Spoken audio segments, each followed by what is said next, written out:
Hola, buenas noches hermanos.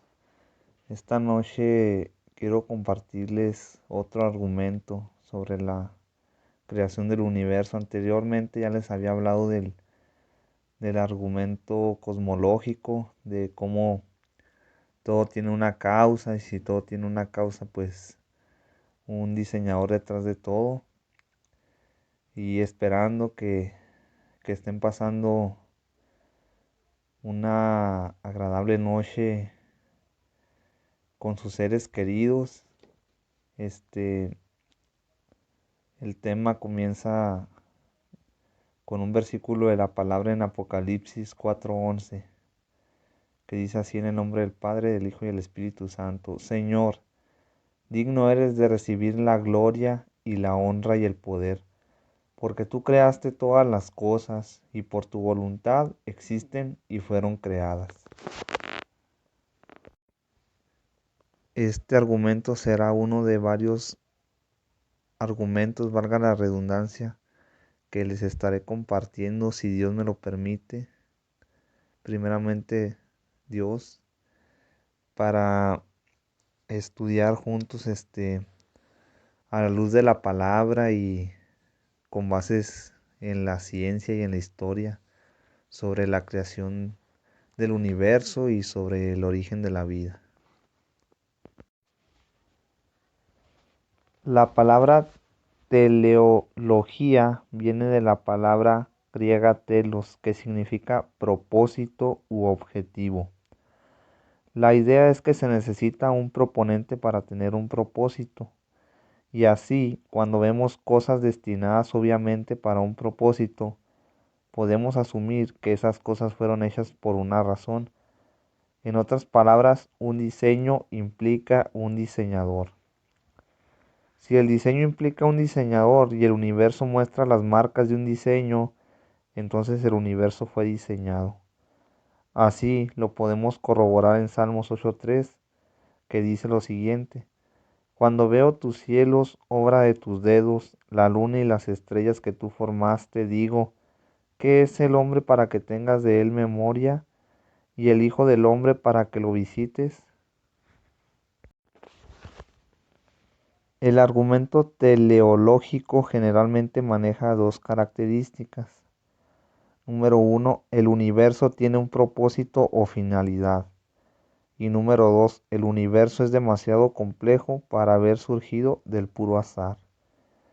Un ejemplo es la analogía del relojero dada en 1802 por el físico y teólogo británico William Paley.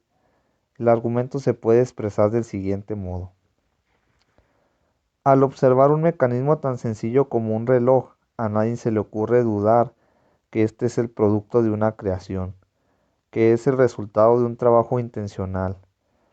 A ninguna persona en su sano juicio se le puede ocurrir pensar que un mecanismo como el del reloj, con sus engranajes dentados, su solenoide y su bobina dispuestos de manera precisa entre sí para funcionar y medir el tiempo, es consecuencia de una sucesión de casualidades que progresivamente han ido dando forma a sus partes y que además han dado con el acople entre sí de dichas para dar con la función deseada. Nadie que no esté loco puede pensar que un reloj es consecuencia del azar. Así pues, ¿quién puede pensar que un organismo como el humano, mucho más complejo que el de un reloj, es producto del azar? A ninguna persona razonable se le puede ocurrir negar que todo ser vivo, con sus partes dispuestas entre sí idóneamente, cada una cumpliendo su función, su finalidad, interdependientes entre sí, es el producto de un artesano sumamente hábil y poderoso que nos concibió. Nadie en su sano juicio puede dudar que somos criaturas de Dios. Veamos el punto 1. El universo tiene un propósito.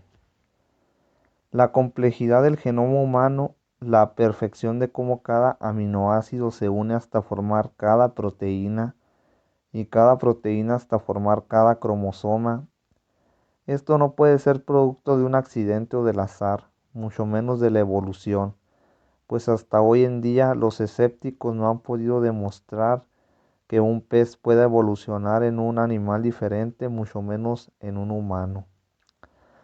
A esto el director del proyecto Genoma Humano, Francis Collins, en 1950 dijo lo siguiente: el Dios de la Biblia es también el Dios del genoma. Se le puede adorar en un templo o en un laboratorio. Su creación es majestuosa, impresionante, compleja y hermosa. Hablando de la creación del ser humano, no es coincidencia que algunos de los elementos químicos que se encuentran en la Tierra también forman el cuerpo humano, pues el 99% de la masa del cuerpo humano lo componen el oxígeno, el carbono, el hidrógeno, el calcio y el fósforo, y alrededor del 0,85% lo componen el potasio, azufre, sodio, cloro y magnesio. Y en la Biblia encontramos en Génesis 2:7 que Dios formó al hombre del polvo de la tierra. La gravedad es una de las 4 fuerzas fundamentales que gobiernan nuestro universo.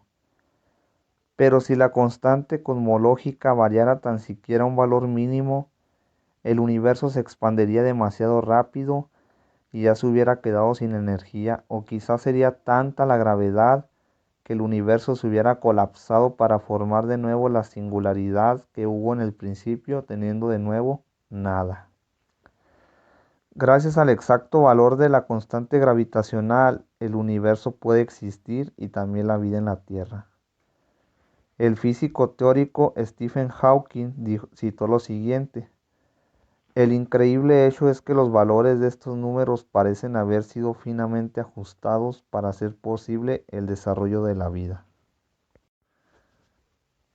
En el año 1929, el astrónomo norteamericano Edwin Hubble, observando desde el telescopio de 5 metros del Monte Palomar en California, Estados Unidos, descubrió un hecho primordial a partir del cual Hubble puso los cimientos de la cosmología moderna.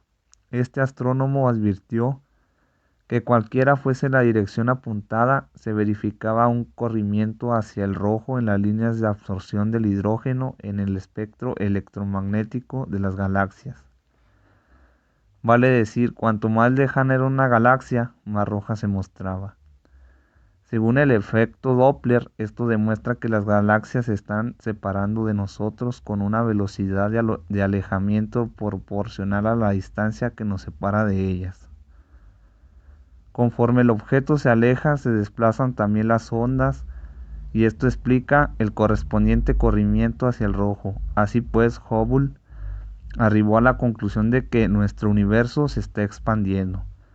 Si nuestro universo se está expandiendo, no puede ser eterno, puesto que se está quedando sin energía. Entonces se estuviera echando en tierra la segunda ley de la termodinámica o ley de la entropía.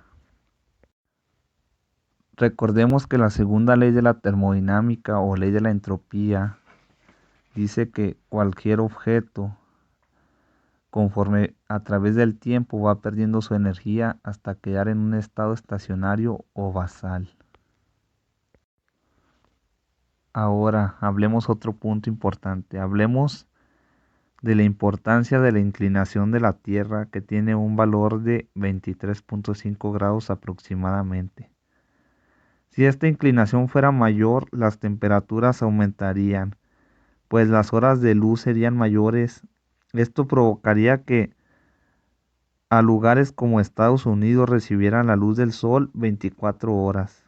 Pero si por el contrario la inclinación fuera menor, las temperaturas bajarían aún más, siendo los inviernos aún más intensos. Por eso la gran importancia de dicha inclinación, que es tan exacta que ha permitido la vida en el planeta, y dudo que esta inclinación haya surgido de la nada o por un accidente.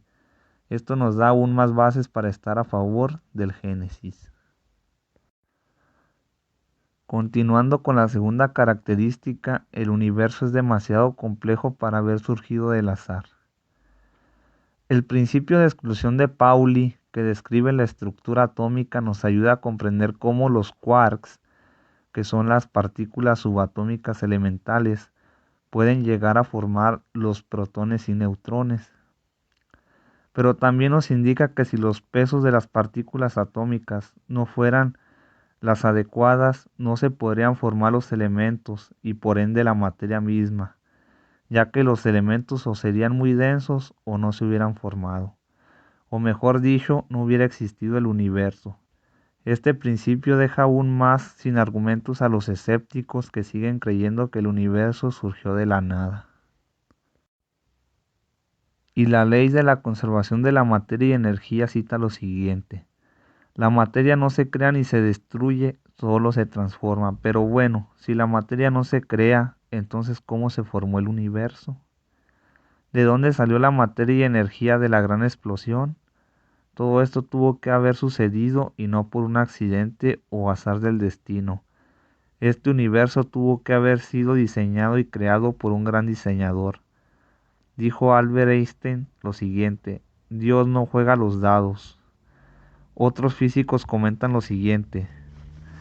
Fred Hoyle, astrofísico y cosmólogo, cita lo siguiente: una interpretación de sentido común de los hechos sugiere que un superintelecto jugueteó con la física y que no hay fuerzas ciegas en la naturaleza sobre las cuales vale la pena hablar. Los números que uno calcula de los hechos me parecen tan abrumadores que ponen esta conclusión más allá de la pregunta. Y Paul Davies, físico ganador de la medalla Kelvin, dijo lo siguiente: para mí existe evidencia poderosa de que hay algo sucediendo detrás de todo. Parece como si alguien ha ajustado bien los números de la naturaleza para crear el universo. La impresión de diseño es abrumadora. En conclusión, hay mucha evidencia demostrable de una creación del universo. Ya nosotros tenemos el libre albedrío de decidir creer o no en Dios. Basta con asomarnos al microscópico mundo de la mecánica cuántica para maravillarnos por la precisión de la creación. La palabra del Señor dice en Salmos 19, del 1 a 2, los cielos cuentan la gloria de Dios y el firmamento proclama la obra de sus manos. Dios los bendiga, hermanos, que tengan buenas noches y espero esta palabra sea de bendición para sus vidas. Amén.